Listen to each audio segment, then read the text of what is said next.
যে July August অভ্যুত্থানের একটি সমৃদ্ধ ইতিহাস রয়েছে।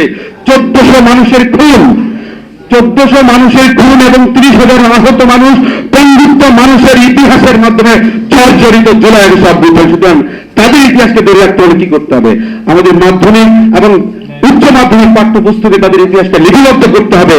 আরেকটা বিষয় আমরা বলেছি, এই যে জুলাই আগস্ট অভ্যুত্থানের নায়ক যারা রয়েছেন তাদেরকে আপনারা দেখেছেন যমুনার সামনে গিয়ে তাদের চিকিৎসার জন্য পড়ে থাকতে হয়, যমুনার সামনে তাদের চিকিৎসা ট্রিটমেন্টের জন্য পড়ে থাকতে হয়।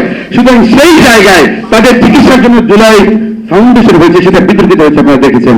দায়িত্বে যারা ছিল তাদেরকে অপসারণ করেছেন। আমরা বলেছিলাম জুলাই ফাউন্ডেশনের জন্য, এই ফাউন্ডেশনের মাধ্যমে তাদের সঠিক পুনর্বাসন সম্ভব নয়। আমরা চেয়েছিলাম এই সংস্কার কাজের পরবর্তী দফাটা হওয়া উচিত ছিল জুলাই আগস্ট অভ্যুত্থানের যুদ্ধ যারা আহত হয়েছে তাদেরকে পুনর্বাসন, যারা নিহত হয়েছে তাদের পরিবারকে ক্ষতিপূরণ দেওয়া। সেই জন্য জুলাই আগস্ট অধিদপ্তর বানানোর জন্য আমরা দাবি করেছিলাম। সুতরাং স্পষ্টভাবে আজকে যে রাষ্ট্রনায়ক দেখেছেন, অনেকেই আমরা লোকাল যারা একটু রিয়েল পিপুল অনেকেই জানে না হোয়াট ইজ ডেভেলপমেন্ট। অনেকেই বলে ঢাকা শহর এত বড় ফ্লাইওভার দেখেছি, হাসিনা অনেক কাজ করেছে। আমরা এই বিষয়টা আমাদের রাজনৈতিক নেতৃবৃন্দদের লোকাল এবং রুরাল পিপুলদেরকে সচেতন করতে হবে। বাংলাদেশের যেই ধরনের ডেভেলপমেন্ট হয়েছে that's called the effect of globalisation. Globalisation হচ্ছে স্বাভাবিক উন্নয়নের ধারা প্রক্রিয়াকে অব্যাহত রাখা, যেটা বাংলাদেশে হচ্ছে, তার ছয় ইন্ডিয়াতে হচ্ছে, নেপাল হচ্ছে, শ্রীলঙ্কা হচ্ছে, প্রত্যেকটা দেশে হচ্ছে। কিন্তু রেডিক্যালি চেঞ্জ হাসিনা করতে পারে নাই। রেডিক্যালি চেঞ্জ যদি আমরা উন্নত কান্ট্রি বা উন্নয়নের রোল মডেল কিছু জায়গায় দেখি, তারপরে রেডিক্যালি চেঞ্জ হতে সিঙ্গাপুরের দিকে তাকাতে হবে, মালয়েশিয়ার দিকে তাকাতে হবে। সুতরাং হাসিনা বাংলাদেশের কোন স্ট্রাকচারাল ডেভেলপমেন্ট করতে পারেনি।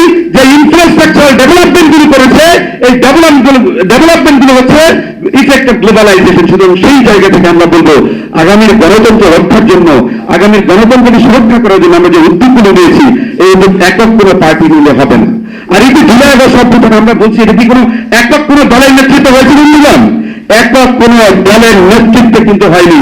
আমরা এই ফ্যাসিবাদের বিরুদ্ধে 18টা মামলা খেয়েছি, আমরা নির্যাতিত হয়েছি, নিপীড়িত হয়েছি। এত নির্যাতন নিপীড়ন রাষ্ট্রের প্রধান ভাইকে দেখেছেন বারবার নির্যাতিত।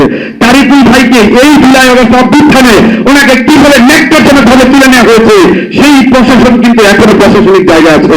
স্পষ্টভাবে বলে দিতে চাই, এই নির্বাচনে এই যথার্থ প্রশাসনের মাধ্যমে অবাধ সুষ্ঠু নিরপেক্ষ নির্বাচন বাংলাদেশের মধ্যে সম্ভব নয়। সেই জায়গায় আমরা বলেছি নির্বাচনকালীন সরকার mandated to make free fair and credible election. সেই জায়গা থেকে আমি বলবো আজকের এই জনতার অধিকার পার্টির তাদের কিন্তু সাফল্য কামনা করছি, এবং যে সকল নেতৃবৃন্দ এখানে উপস্থিত হয়েছেন সবাইকে আমি অনেক বক্তব্য দিয়েছি, আন্তরিক ভাবে দুঃখ প্রকাশ করে আমার বক্তব্য শেষ করছি। ভালো থাকবেন, সুস্থ থাকবেন।